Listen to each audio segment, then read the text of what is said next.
Hello दोस्तों, स्वागत है आपका फिर से मेरे YouTube चैनल भी के इसका आरसी पे। मैं आज एक और नए इंटरेस्टिंग वीडियो के साथ आपके पास आया हूँ। आज मैं यहाँ पर आपके सामने एक पावर बैंक को बना कर दिखलाऊँगा।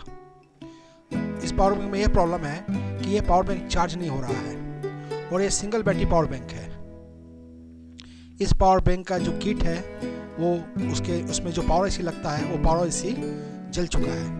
तो मैं आपके सामने इस पावर बैंक को खोलूँगा और इसके पावर आईसी को और इसके किट को मैं कैसे रिपेयर करूँगा आज के वीडियो में मैं यही आपको दिखलाऊँगा। जिन भाइयों ने अभी तक मेरे चैनल को सब्सक्राइब नहीं किया है वो जल्दी से मेरे चैनल को सब्सक्राइब कर लें ताकि मेरे आने वाले नए वीडियो से वो हमेशा अपडेट रह सके।